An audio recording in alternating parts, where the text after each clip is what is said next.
What's going on, ladies and gentlemen, rock stars of the Kick-Ass Nation? Welcome back to another episode of the Raw and Unscripted show with yours truly, Christopher Rausch, your no excuses coach, where we help you ditch the excuses and the tolerations to live a kick-ass, unstoppable life. Thank you guys for joining us, whether you're here live on the video podcast or you're listening to us on the podcast in any one of 28 plus countries I think we are in. I haven't checked it recently, but we might actually be in 30 countries by now. So thank you guys for supporting the show and sharing it out. I appreciate it. I'm seeing the numbers slowly creeping up every single week, and I'm so happy and honored about that, because I come here every single week to share my brilliance with you, share my guest's brilliance with you, so that the ultimate goal is you take some strategies from this conversation and you apply them in your life. And you think about this, I've been doing this now for 5 years. This is episode 282. So you think about that. If you go back and watch some of the older episodes, which are a lot of them are super, super great, you take 3 strategies from each one of those shows, you do the math. Right? And you think about that. There's so many opportunities right now for you to tune in, tune up, and really ditch your excuses and your tolerations to live a kick-ass, unstoppable life. And I'm the guy that's going to help you do it. As a matter of fact, we were just in my group coaching program last night, and it's an amazing program. We do accountability coaching in that. And last night we were talking about acceptance, and I gave them this definition. Acceptance is dealing with situations beyond our control and not fixating on how they shouldn't be, but actually stop fighting ourselves and the invisible forces.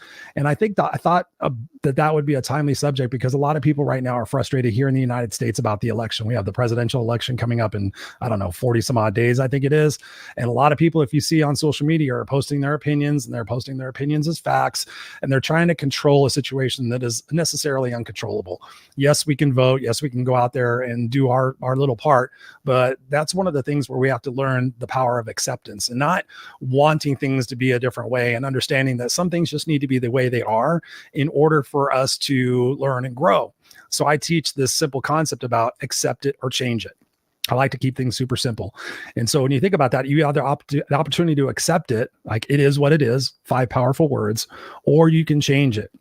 But what happens is so many people sit right in the middle of accepting it and changing it, and they bitch, piss, and moan, and they sit there and they wallow and they hope for someday, when everything's perfect, then things will change. Or when that person changes, then I'll be happy. Here's the thing, guys. Take imperfect action every single day.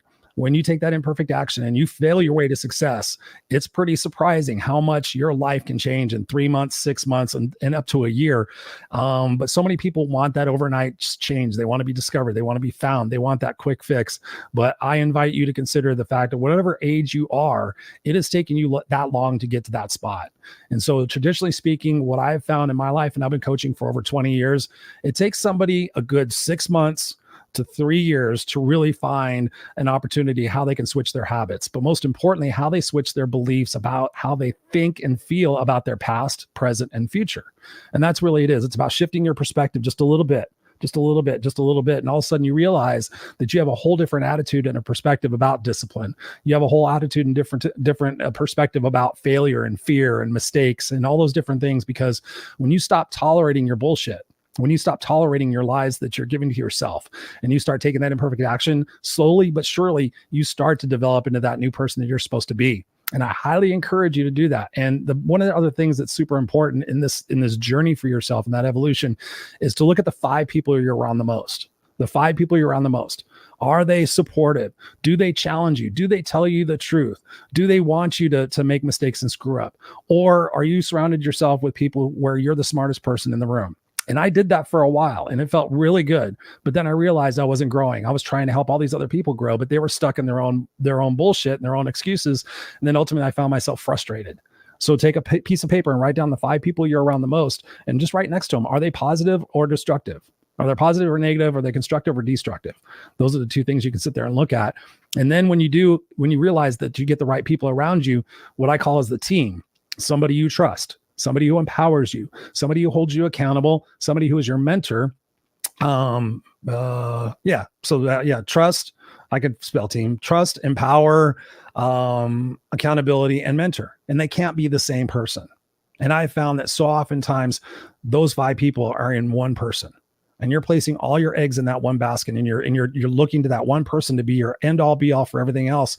It's so important to have mentors, to have friends, to have coaches, to have people in your life that are going to push you to that next level. And I'm sitting here today because I have those people in my life. I had those people in my life before, and I still have them in my life today. As a matter of fact, I just reached out to one of my mentors, and I was going through a situation and a challenge, and I said, "Can I pick your brain on something?" He goes, "Yeah." And so I gave him the situation. He goes, "You're not going to like my answer." And in some respects, to be honest with you, I was looking for validation in the point that I was trying to make. But he says, "Chris, I'm going to push back on that." And he did. And it was uncomfortable and it was awkward, but I sat there and I said, "You know what? This is what you asked for, Chris. And this is somebody you look up to. This is somebody you respect and admire. Might you take that advice and see what happens? Might you take that advice and see what happens?" So I encourage you throughout the conversation tonight, take down 3 strategies that my guest and I share. Start implementing those in the next 7 days. Show up here again next Tuesday night at 7 p.m. Go back and listen to some of the other podcasts and take that progressive action, because I promise you, when you take that progressive action and you get uncomfortable, you get comfortable being uncomfortable, and you get out of that fear-based thinking and you get into the excitement-based thinking, it's the same situation. It's either you're afraid of it or you're excited about it. When you shift that perspective and you start getting excited about the things that challenge you, you'll become that person that you deserve to be, number one, because a lot of people don't think they deserve the success. But ultimately, it's about this. What legacy are you going to leave? And I'll tell you this one last thing before I introduce my guest. I was looking at my desk. I thought about this back in 2008. I was at a funeral and I thought, if I died tomorrow, who would show up and what would they say? So think about it in terms like that. If you died tomorrow, who would show up and what would they say? Would they show up and say, "Oh, you were always complaining. You were always frustrated. You were always, bitching and pissing and moaning. You were always negative. You were always this." You don't want to be remembered like that.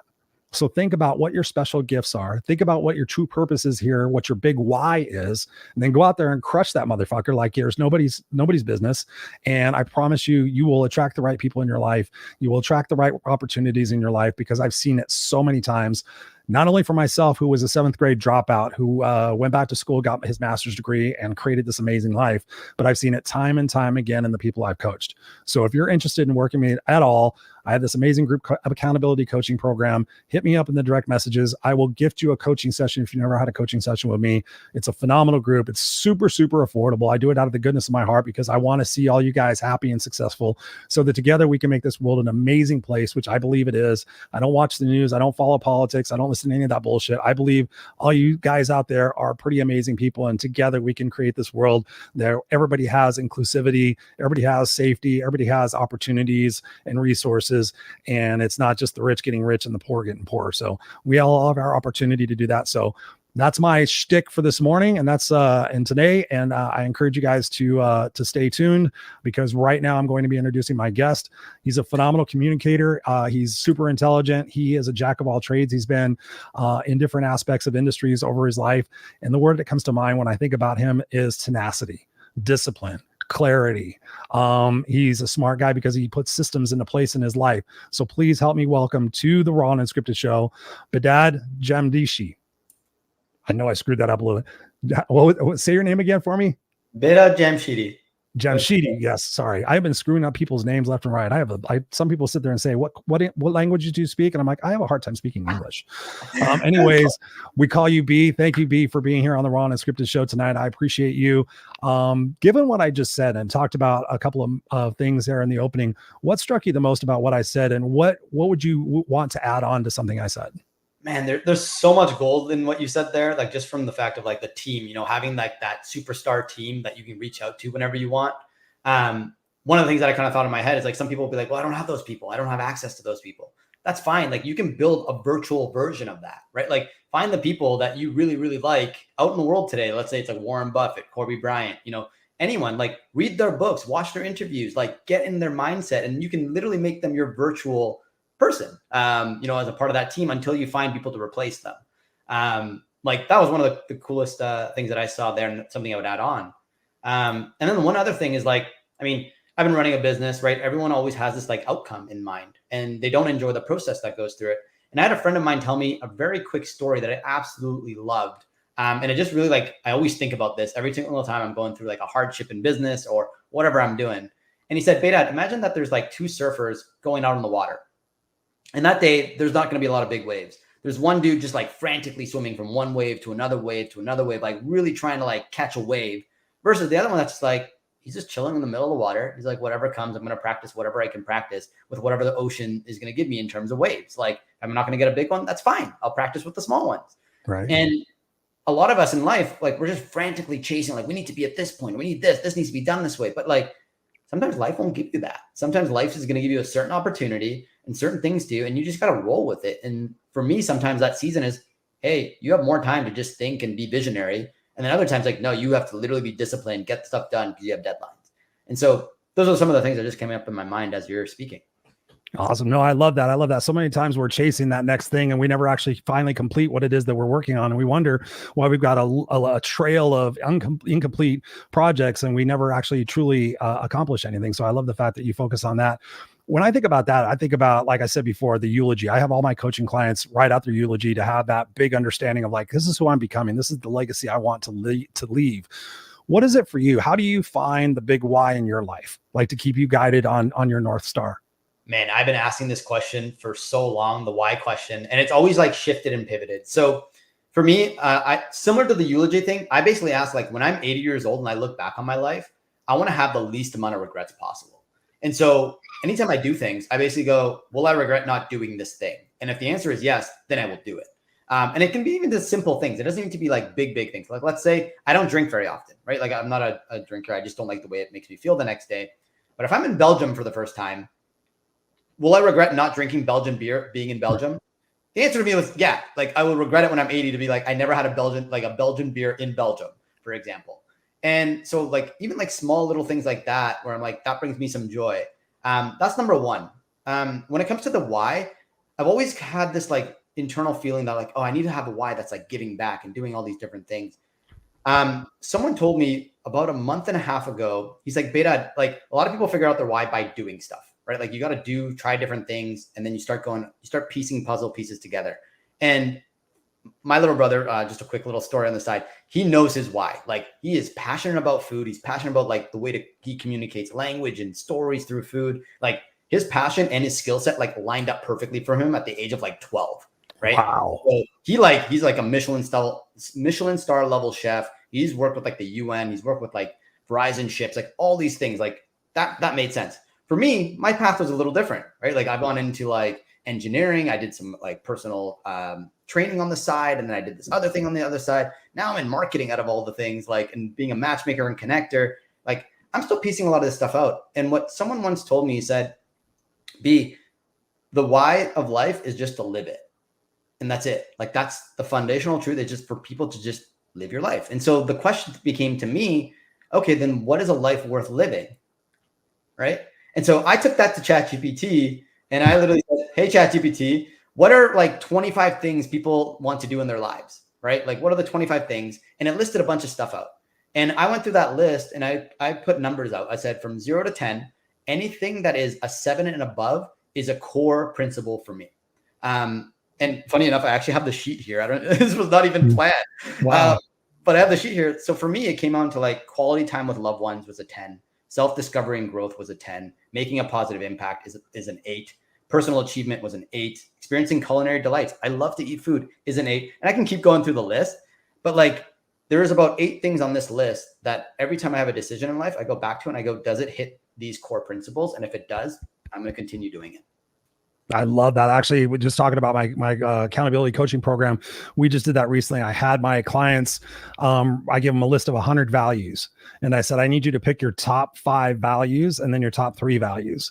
And we have a group chat that we have going on. And I saw their faces when I did this. And I said, do you guys think it's going to be easy or hard? All of them said, yeah, I'm pretty sure it's going to be easy. One person said, I think it's going to be really challenging. And so throughout the week, we were checking in with each other and seeing how they were doing. And they said, man, Chris, this is really hard. And I said, what's hard about it? And like, well, I value this and I value this. And I'm like, there's going to be a point to my madness here when we meet in the next time. And so we all got back together and I said, okay, we went around the Zoom group and everybody started, sharing their values. And I said, what was the experience like? And they said it was very frustrating, but it forced me to really prioritize what I value most in this world, because I'm trying to fit all these different things in there. And so they would tell me like their top 5 and then their top 3. And I said, okay, here's the litmus test. When you're doing something, ask yourself, does this align? Is this congruent with this top set of values that I have? And I'm a freak about sticky notes. I love sticky notes. I put them on my monitor. Everybody has a monitor these days. So I'm like, yep. So I said, so write it on a sticky note. I have sticky notes on my monitor. I said, that way you keep it in front of yourself. And then as you're in a moment of, indecision, if you're in a moment of frustration, aggravation, disappointment, whatever it might be, comparison, and then you look at that and say, okay, is this in alignment with those values? Okay, if I value family time, what kind of dedication have I given to my family time? And I love you said that the 1 to 10 rule. That's a lot of how I base my situations with people, but they can't pick 7, because I found that most people, when I sit there and say, okay, out of 1 to 10, people pick 7 because it's right there. It's like, it's better than average, but it's not quite there. So it shows that they're kind of there. So I'm like, you can pick anything but 7. And so if you're in that situation, if you haven't spent quality family time with anybody, then you need to stop what it is that you're doing. And if the family's there, then go invest in that, because that's going to reap back that reward, and it's going to get you away from that negative thought cycle. But it was pretty powerful, because now, ever since we did that by about, I think it was last month. Now people will be chiming in on the chat and say, oh, Chris, I was just going through the situation, and because I value freedom and I found myself being, more of a slave to my boss, I spoke to my boss and said, hey, listen, I'm overwhelmed with this stuff. And I need some more space in order to work on the things that you want me to do to grow the business, instead of chasing my tail on the customers that are leaving. Let's focus on new business. So I love that you said that. One of my first questions I usually ask my guests, but I got off track, is considering the conversation tonight, being on the Raw Unscripted show, and what's going on in the world today. I don't know how much you watch the news or follow politics or anything, or just your general view of things. What would you want to get across most to people tonight that are tuning in? They're listening to this conversation. We got people from all over the world, at least 20 plus countries. I know that. What do you want people to walk away from this conversation knowing tonight from you? I think the biggest thing for me with what's going on in the world, like everything just seems so uncertain from like every single aspect, right? And I think a large part of that is because we are so connected to everything today. Like back in the day, you wouldn't get news from every single part of the world into your social media, like in every single aspect. And so it creates this world of like extreme uncertainty, and it's scary for a lot of people. A lot of people just don't move. They don't take action. They don't do things. And I want to say, like, I am an engineer. My background is like, I like things to be certain. I like to build programs. I like to build software. I like things that will create certainty. But one of the biggest things that I've learned is that the world is always uncertain. You literally don't know what's happening in the future. And so, as you said in the beginning, call ultimate, just embracing that uncertainty, knowing you're going to be uncomfortable, but as you get stronger, as you play in that like uncomfortableness, you'll become better and stronger for anything that comes down the road. True. I couldn't agree with you more. I've never been more, and I don't use the word fear or afraid very often in my life. I mean, I've had guns put to my head. I've been in some pretty nasty situations, but I'm so concerned and worried about the world right now and what's going on, especially here in the United States with the political process. But you're right, that uncertainty. So oftentimes we don't do anything until we know we're certain. Until it's going to be perfect. Well, I will do this when everything's lined up and perfect. And that's why I talked about at the top of the show about taking that imperfect action. When my coach asked me, she goes, why are you still here from all the stuff you went through? And I went through a lot of stuff. And I said, because I never gave myself an excuse and I never stopped. I just figured it out every step of the way. Like if I needed to go get my GED, I had no idea what a GED was. It was before the internet. I picked up the telephone. I called the high school and I said, hi, do you have this thing called a GED? Oh, a general equivalency diploma. Yes, as a matter of fact, we offer that. Okay, what do I need to do in order to get one? She goes, okay, you need to come down and take a test. Okay, where are you located? The next step was pulling out the map book and figuring out where it was. And just everything is figure outable, because nothing is certain in life. But as soon as you get that badge of like, hey, listen, whatever comes my way, I'm going to be a warrior, not a worrier. Then you're going to sit there and figure things out. Tell us about a time where you were uncomfortable or you had some uncertainty in your life. How did you deal with that? What were some of the things you learned through that process?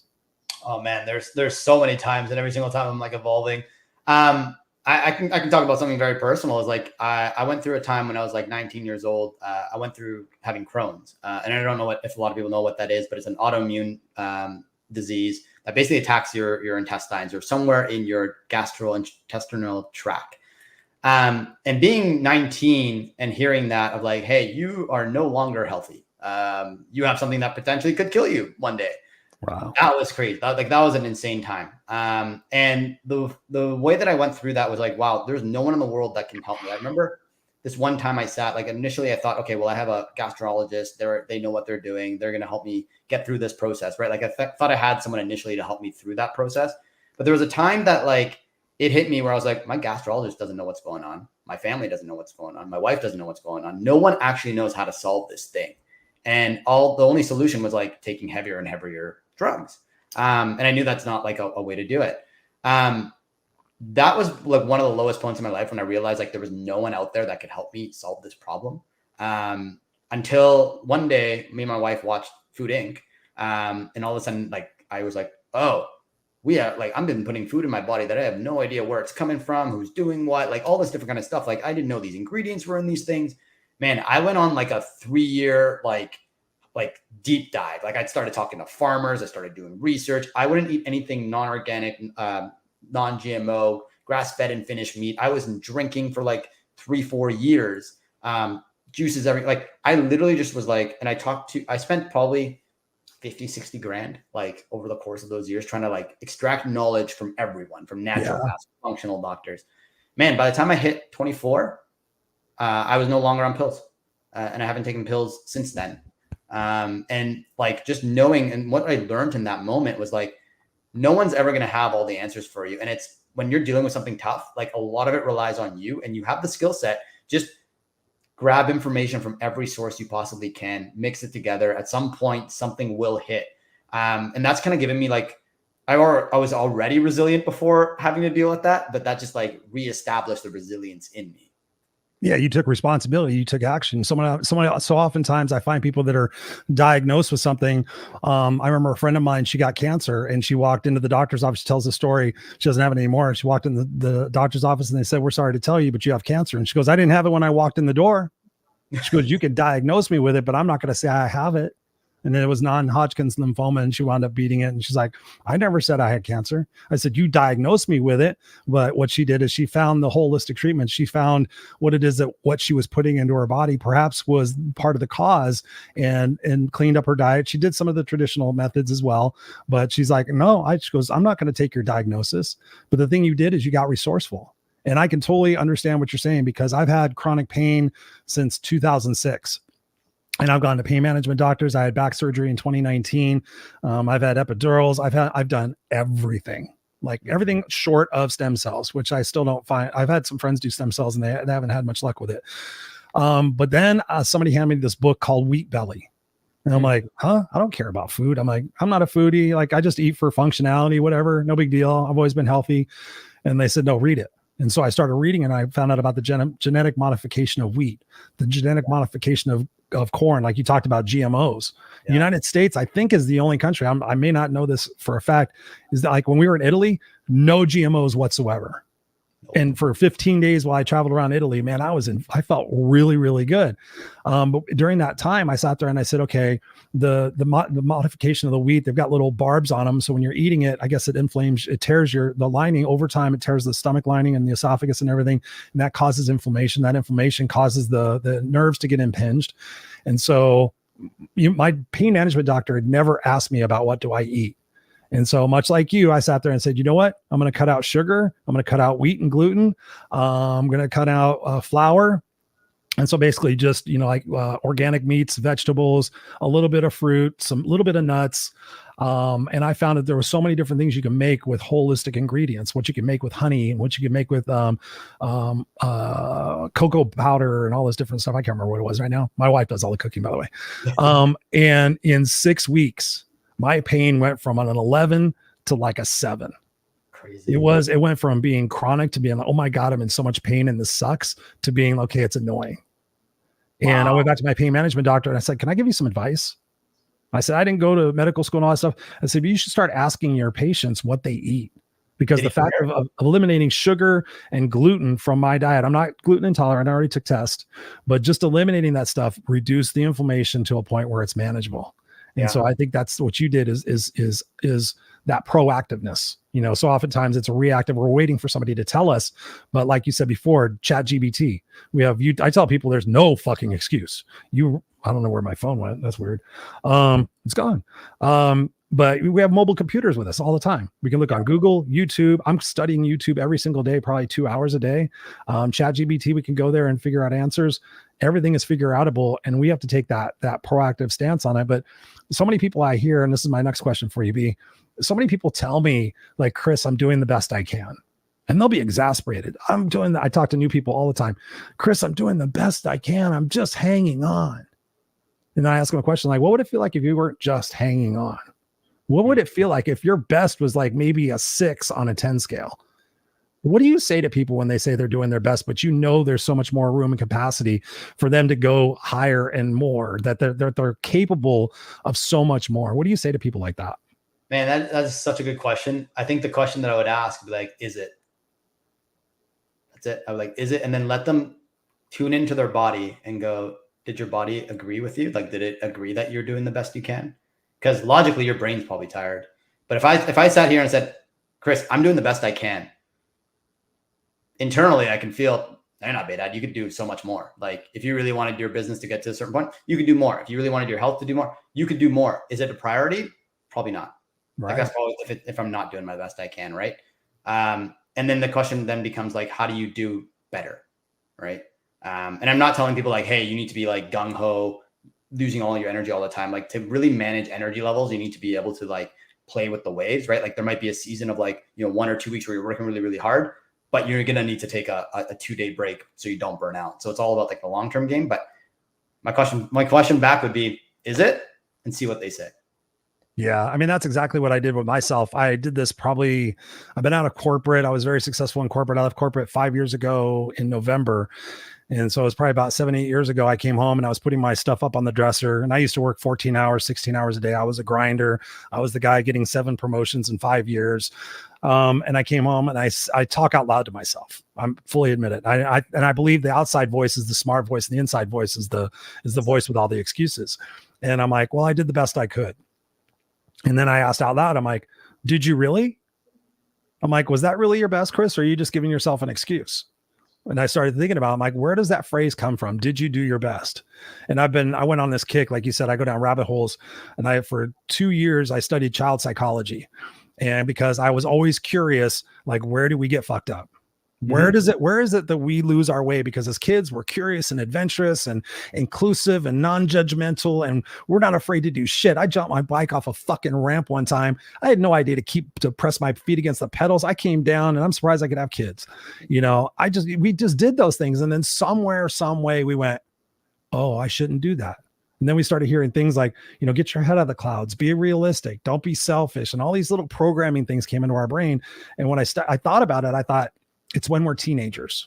We're not kids anymore. We're not adults. It's right in that phase. Our hormones are getting on board. That's where we get screwed up, because we don't have the right people in our life, helping us, really finish off the mold of who it is that we're going to become.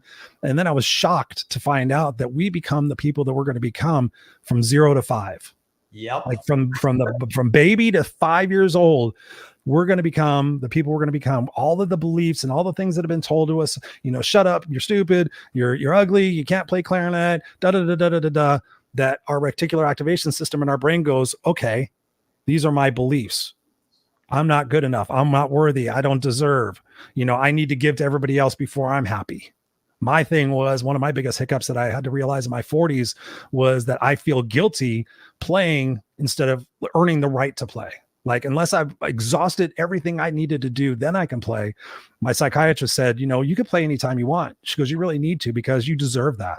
And once you start doing that for yourself, the creativity and everything else is going to be unlocked in your life. And so those belief systems, are really created when we're young. What is your advice for us to change some of the lies that we've told ourselves and been told to ourselves about our worthiness, about what we deserve? What has been your experience in life, and what would you recommend to people listening tonight? Because I'll tell you this last part. During COVID, I gave out coaching sessions left, right, and center. It was just my way of giving back. People were at home. I said, if you need something, hit me up. And I did probably 150 coaching sessions over 2 years. Yeah, it was all free. I got a couple of clients out of it, but that was not my point. The point for me doing this was to spread joy and love and help people. But after about the 15th session, I heard a little whisper in my brain that says, ask them this question. Do you love yourself? Yes or no? And in my brain, I'm having this conversation while I'm just like this with you. And I'm like, that's a fucking stupid question. Of course people love themselves. They may not like themselves, but of course people love themselves. And so the little whisper, I've tuned into the little whisper. And I said, okay, I'm going to ask you, B, I'm going to ask you this question. Do you love yourself? Yes or no? And 70, I'm not really good with percentages, but I would say 75%, if not more, of the people that I spoke with who are having challenges. Yeah, I think so. Yeah. No. God, geez, I don't. And I'm like, okay, you have these expectations of attracting the right partner, of attracting the right customers, of growing your business, of being healthy. You have all these ideas in your brain, but you don't have the central core number one root thing. You don't have self-love. So what are your thoughts and ideas on that for people that might be watching and listening tonight that are struggling with that? And that's a good question. It's something that I'm learning to like navigate as well. So like I'm doing it live. And there's a bunch of things. Like there's the, do I love myself? But then there's the unworthiness and not feeling worthy of things. Like I don't deserve this, all that stuff. It's all subconscious programming. Yeah. And as I've been going through this world of learning how to like shift that mindset, number one, it's getting new thoughts and new ideas into your head. Number two is actually feeling it in your body. So when you say like I love myself, if I say I love myself, there's gonna be a part of my body that's gonna reject that. If I don't love myself, there's gonna be a feeling. And so like there's different ways that you can practice like molding that energy and that feeling in the body. And this is like way above my pay grade, but I have gone through things where like you do that type of work and it does make shifts. And then there's another aspect where it's like, based on saying those types of things or emotions that you have, you're going to want to by default take certain actions. And when you can, this is why like meditation and mindfulness and all that stuff is so important, just because there's this little time in between where you can say, I'm feeling this and I want to do this, but the right path is this way, because it's going to re-feed back into the system so that I'm doing the thing that I want to do. Right. So that's kind of like where I think a lot of this stuff comes in, is like, you need to change the action to change the entire system. And I do that all the time myself. Like it could be easy as like going to the gym, right? Like this morning I woke up and I was like, man, my stomach was not feeling well yesterday. I don't feel super good today. I could probably just not go to the gym. I just don't feel like I don't want to go to, but I was like, no, that's not what we're going to do. We're going to go to the gym. Even if I have to lift a little bit less weight today because I'm not 100%, that's fine. I'm doing the action that I'm supposed to do. And you go in there and you're like, oh, I lifted more than I lifted last week because I'm already here. Right. And I just felt like I could do it. And so just being in tune with that, and just taking that new action, and it's going to be hard, but it becomes easier and easier every time you do it. It does. I mean, you start keeping your promises to yourself. That's what I was just telling my coaching group last night. I said, what I'm trying to teach you, I said, I'm building blocks as the weeks go on of what it is that we can do to become independent. And so you don't need a coach.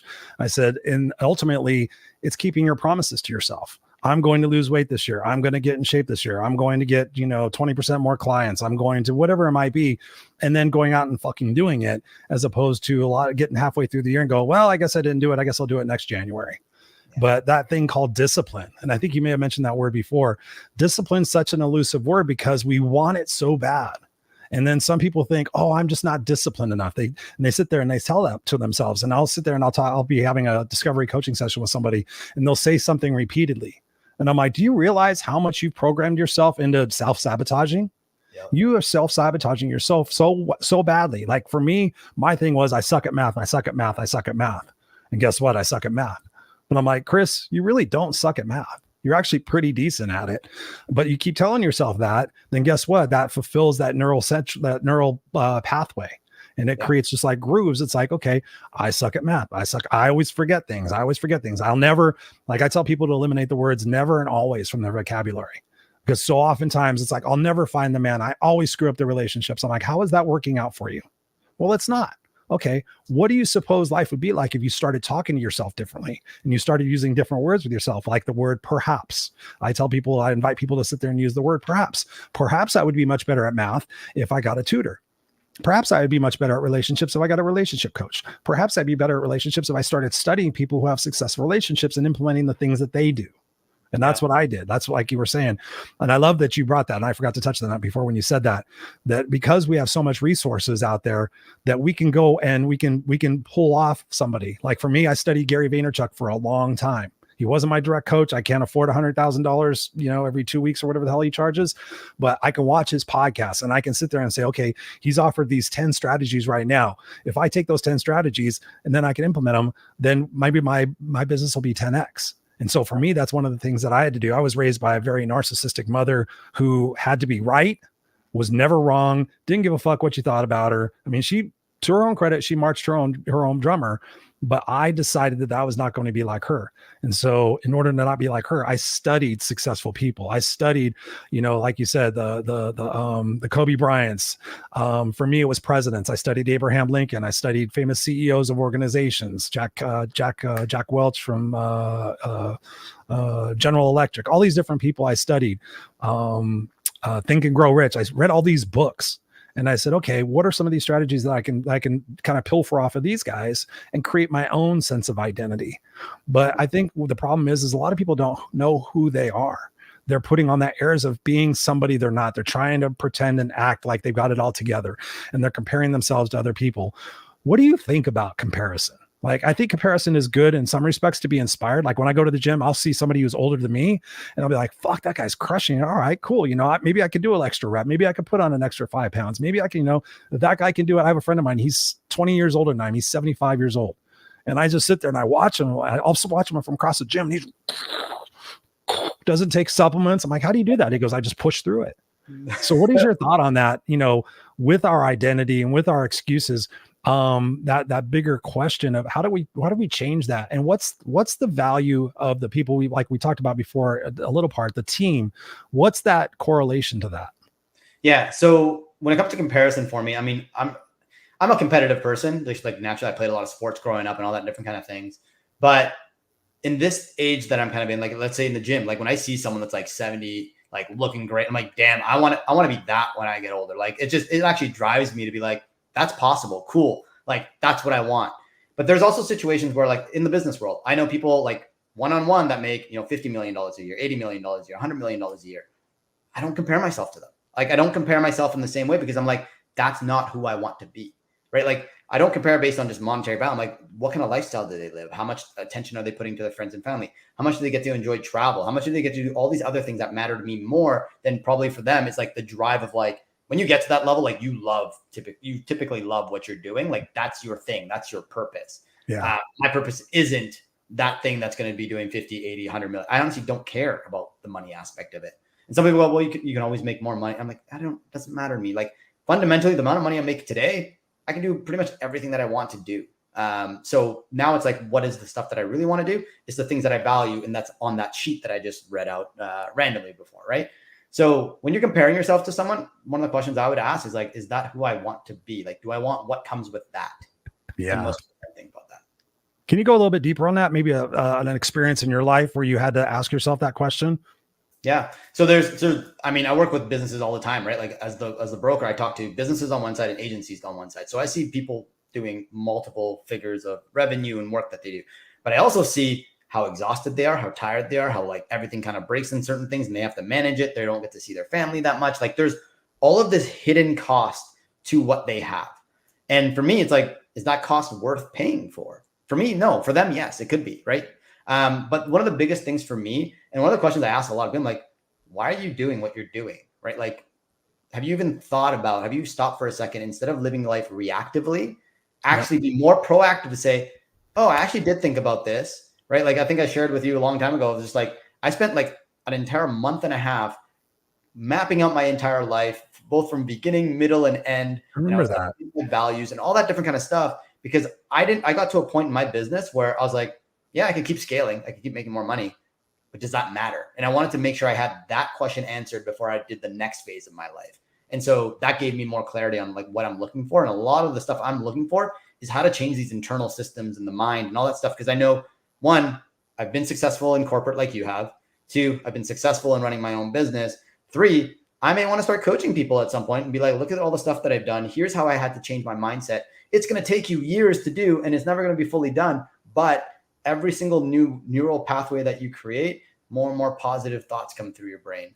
And one of the things I wanted to add on, because you were talking about, you need to do certain things and your mindset will change. There's certain ways that I kind of do that I don't think a lot of people think about. And one of the ways is before going to bed, I sometimes do some hypnotherapy. Like I actually have a business coach that had some hypnotherapy stuff. You can find these apps anywhere, but it could be hypnotherapy on like self-worth. And so you literally listen to it before you go to bed. You put that stuff in your mind and you let your brain do the work while you're sleeping. And then over the course of like a week, 2 weeks, 3 weeks, different thoughts pop up where it's go, oh, I am worthy. You're like, what? Like, where did that thought come from? Like, it starts implanting these ideas into the subconscious that were never there before. And slowly, if you start paying attention to those changes, you keep doing the thing, you start creating those neural pathways. And then number two, the other thing that I do is like, this is more of like resilience for me in business and stuff. I've literally built a playlist that I turn on in Spotify. I go to the gym, I go to do my workout. That playlist is built to build my business mindset. And so it's all about like, hey, pushing through the hard times. Like things don't start until pain starts, like that kind of thing. That's when I listen to that type of stuff is in the gym. And I'm like, I use the gym as this is where I'm training myself to do the harder things in life. So just a couple ideas there. No, I love that. I love that. I want to switch gears for a second because I think I have a couple of questions that are popping into my brain because I'm the no excuses coach. I love talking to people about their excuses. So what are your top excuses for yourself or in the past or present? And what are some of the ways you have worked to overcome them? Because you seem like you're like myself, like very, very driven, very, very eager to seek to understand and to implement and to have that thirst. I feel like you have that thirst like I do. Like, what can I learn next? How can I grow next? What's that next version of me look like? But we all have excuses. I have excuses as well, but I'd love to know what your excuses were in the past or what they currently are and how you have overcome them or how you overcome them now. Yeah. So one of my excuses and one of my like holding back things was I can always go be an engineer again.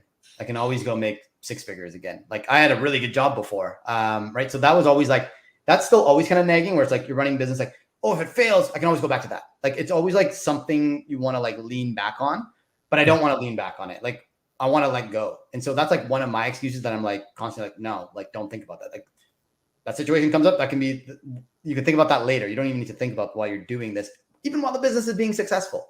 The other aspect is like just excuses. I'm like, oh, the market, the interest rates, these things are affecting the way everything works. But in my head, like, I'm like, yes, sure, that's true. But are you going to allow external factors decide how you run your business? Like if you do that, then you'll never have a business. You'll never have control.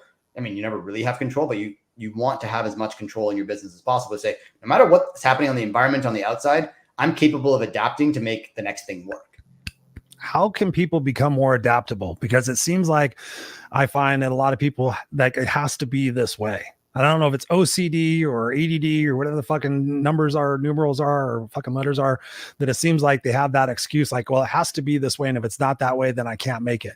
How do we adapt to that? How do we create that flexibility and that adaptability in our life? Because like I said before, with technology, the way it is, there really isn't any excuse for people not to be able to pivot. And I think that's one of my greatest assets is I've been able to be, okay, like at work, that Chris, you want to take over the print center? You want to take over the mail center? Sure. I have no idea how I'm going to do it, but I'll figure it out. And then just start talking to vendors and asking questions and figure it out and became the expert in both areas. So that adaptability has allowed me to make, career advances and make more money. The adaptability in switching from being a suit and tie speaker and saying all the polished shit that everybody else was doing to saying, hey, I just want to be me. I just want to be me, the no bullshit guy, the no excuses guy, rock and roll, and all that stuff. How can people become more adaptable in when they think that everything has to be prescriptively a certain way? Yeah. So I think you have to pull yourself out. And so there's probably like a mechanism you can build for this where you're like, what's the fundamental truth? Like, sure, I see that this is the only way, but like pull yourself out and go like, what's the truth of this? So say the statement and go, are there any counter statements to this? Or is there any scenario where this may not be true? And if there are, then that's telling you that you're not at the core truth. The perception or perspective you have is not true. And you can also use like friends and family and mentors and the team to also give you perspective back. We're like, hey, based on the current situation, obviously they're never going to have as much information as you, but do you see any other options?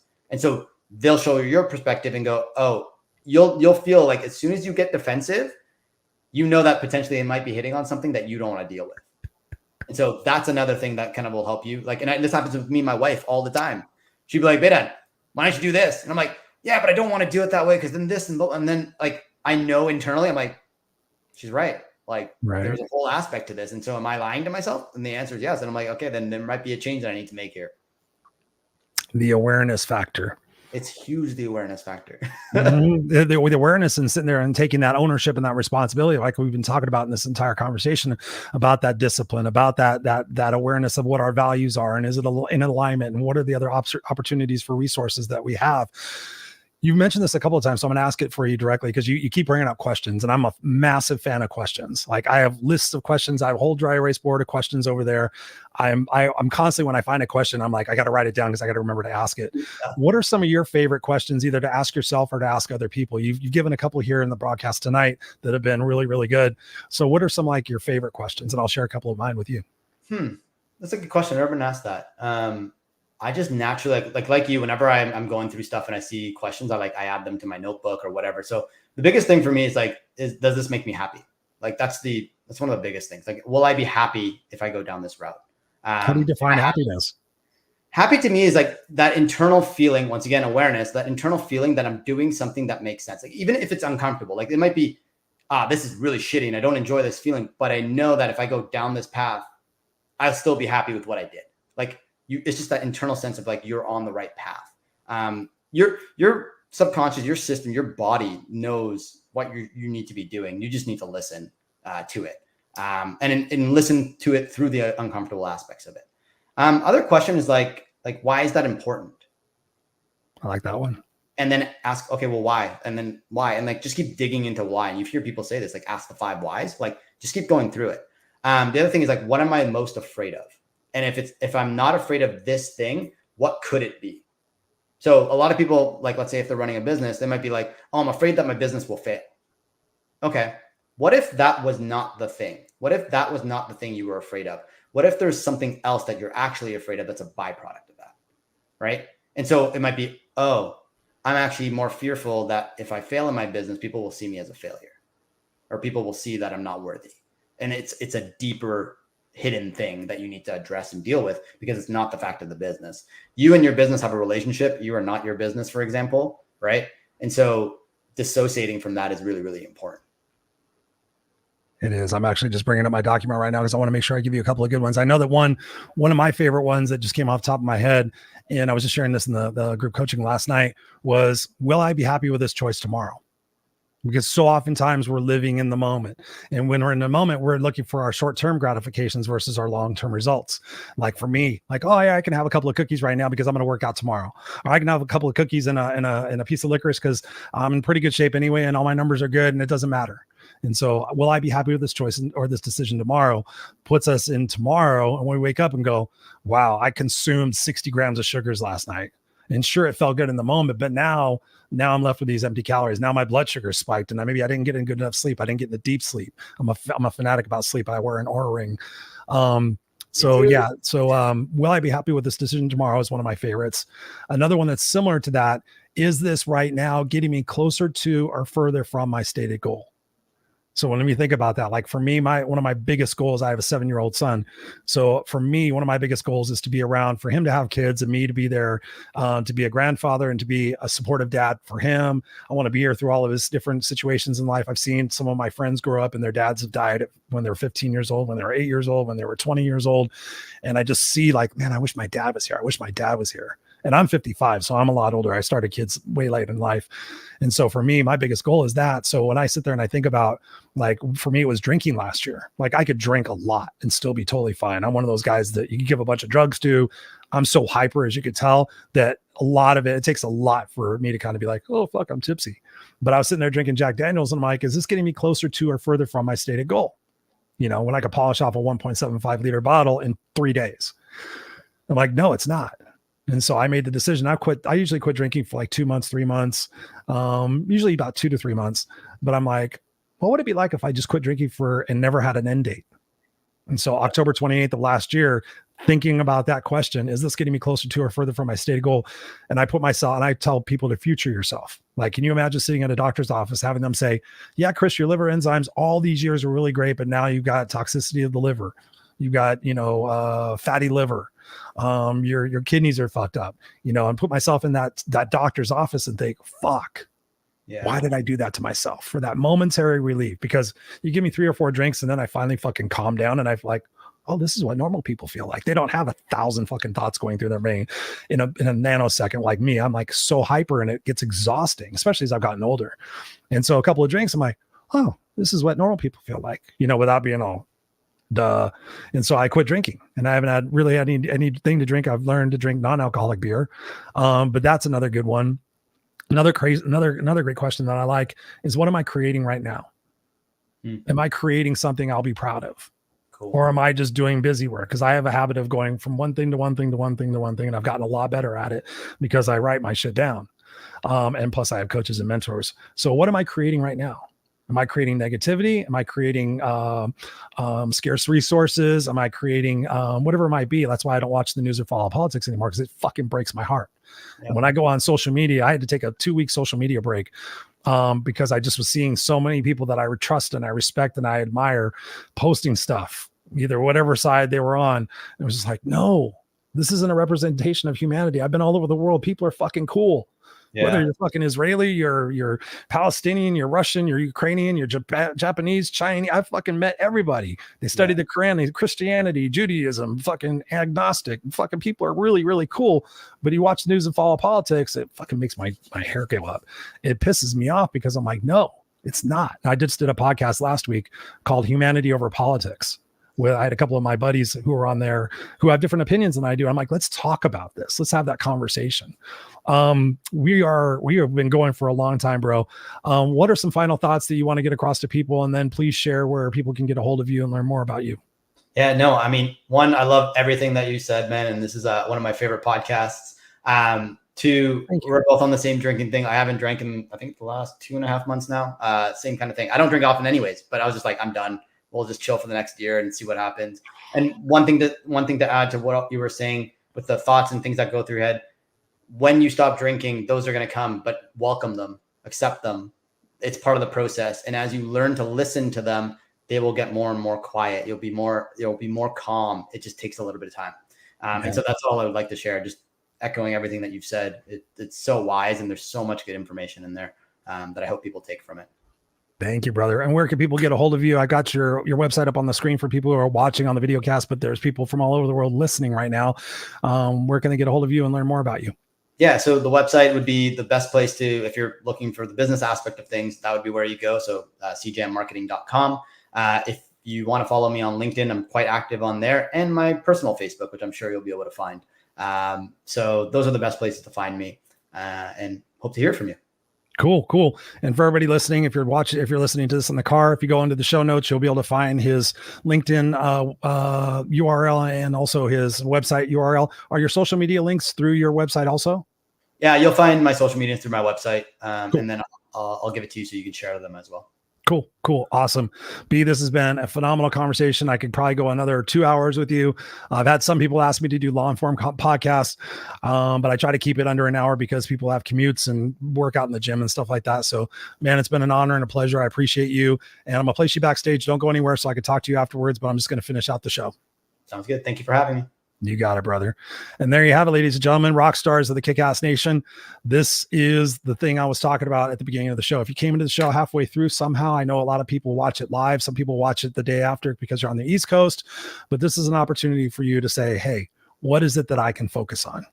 And I think B talked about it as well. And we kind of went down a little bit of the rabbit hole on it, is what are your values? What do you value most? If you want that list of 100 values that I talked about earlier, hit me up. I'll send it to you. It's a PDF document. I gave it to my coaching clients and I said, hey, pick out your top 5 and then your top 3, and then live your life according to those values. Oftentimes I value these 10 or 20 things, but at the end of the day, when you know your top 3 values and you know whether or not you're in alignment with those, then you can course correct on whatever actions or maybe beliefs that you have going on in your brain, because I know a lot of people can get sidetracked. And I used to be that person that would get sidetracked, and now it would take me 2 weeks to get back. Now it takes me 2 hours because I've got the tools and the resources. And like I said, the questions, I've got the list of questions. I've got questions for myself. I've got questions for others. I've got questions for podcast guests. There's all this. We're hearing some weird feedback in my monitors. That's weird. So there's that opportunity. So I encourage you, take sticky notes out. Write 3 strategies down, write some questions down, put them on your monitor. And every day, whether you're at work or you're at home, put them on your dashboard of your car if you have a long commute, and focus on those. Be intentional with those. Put them on your bathroom mirror. We hear that so often, put something on your bathroom mirror. I used to have famous quotes like, if you continue to do what you've always done, you'll continue to get what you've always got. I had that on my bathroom mirror while I brushed my teeth. I brushed my teeth for 2 minutes. So I'm sitting there staring at that. When you change the way you look at things, the things you look at change. I can recite all these different quotes because I stared at them while I was brushing my teeth every day for years and years and years and years. And now I share a bathroom with my son because my wife took over our main bathroom. That's a whole another story. So the quotes aren't up there anymore, but I've memorized these. So when I sit there and I think about it, is this getting me closer to or further from my stated goal? Right? Will I be happy with this decision tomorrow? The questions and the thoughts that you bring into your life that you focus on most are going to happen. And I'll give you an example and an exercise you could do after I'm done talking is look around your room and tell me everything that's red. That's red. That's red. That's red. That's red. That's red. That's red. That's red. And I'm actually looking at red things. Okay, Chris, I got what's red. Okay, tell me what was green. But Chris, you were telling me to look at what was red. I was just looking at what was red. The same fucking rule applies in your life. If you're looking for the red, if you're looking for the next thing to go wrong, if you're looking for the next person to piss you off, if you're looking for the next relationship to fail, if you're looking for the next mistake to happen, you will find it. Reticular activation system, RAS. You guys can Google it. You go to look at buy a car, you look at the Ford Mustang, and all of a sudden you leave the Ford dealer parking lot, and then everywhere you see a fucking Ford Mustang. You can't help but see it. The same thing happens in your life. This is why I subscribe to this philosophy. When I wake up in the morning, I say what I'm grateful for. First thing, I'm grateful for my son sleeping in the room next to me. I'm grateful for my health. I'm grateful for my home. I'm grateful for my wife, grateful for my animals. I'm grateful for whatever else might be. I'm grateful for the bed I'm sleeping on because we spent a lot of money on a great bed. I'm grateful for the opportunity of my podcast today, whatever you're looking forward to and whatever you're grateful for. And then the second thing I do is I set the intention for the day. I intend on using my words and my actions to make this world a better place. I intend on being present and playful with my son. I intend, et cetera, et cetera, et cetera. Don't pick up your phone and look at the fucking news. Don't wake up and go, oh, today's going to be a shitty day. I bet there's going to be a lot of traffic. I bet my boss is going to be in a shitty mood, because then you're going to fulfill all that. Then you're going to walk into work. You're going to be in a bad mood. Somebody's going to say, hi, Chris. And you're going to be like, yeah, whatever. And then everybody's going to say, what the fuck's wrong with Chris? Have you seen Chris today? Chris is an asshole today. And then people are going to go out to lunch and they're not going to invite Chris. And you're going to be like, why didn't they invite me? God, everybody sucks. This fucking world is terrible. Gosh, darn it. And then you're going to manifest more on that in your life. So you wake up, you say what you're grateful for, you set your intentions. And then the next thing you can do is just take a moment and focus on what you want most in this world, because life is short.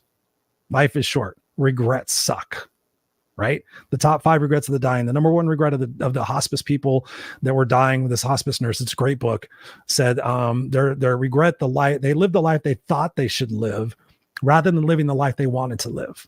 Like, can you imagine you get through your entire life, you get sick and you're laying there and you're sick and you're dying and you're thinking about all the things you wish you could have done, all the risks that you could have taken, all the experiences and the joy and the adrenaline and the excitement you could have experienced, but you were focused on shit. And now you're dying. You have no opportunity to go back and change it. I want to have a life that if that, God forbid, ever happens to me, I can look back on my life and say, holy shit, man, I fucking went from hell, being a 7th grade dropout and living in the backseat of a station wagon, having a gun put to my head and trying to kill myself twice and all these different things. Man, I fucking crushed it. And now I'm getting because I tell myself, I'm excited to find out what's next. I'm not afraid. Sure, I don't want to go right now because I want to be here for my son, but I'm not afraid. I'm excited to see what happens next. Nobody knows what happens next. If I get to be an angel, if I get to be a fucking spirit, how cool is that? Wow. Without the pain and without all the frustration, I can go help people in another aspect. Be excited about life. Be excited about life. Okay. Go out there and do good things. Share your brilliance with the world. Go back and watch these podcasts. I've got 281 podcasts. 99% of them are amazing and awesome. I would almost say 100%. And if you're interested in that group accountability program, hit me up. I'll give you a free gift, free coaching session. We'll make you kick ass unstoppable. We'll get rid of your excuses and your tolerations and get to rock your authentic self. All right. We'll be back here next week, Tuesday night, 7 p.m. Pacific Standard Time. If you want to tune in and check us out live and engage in the conversation, I love you guys. I appreciate you. Stay kick ass unstoppable.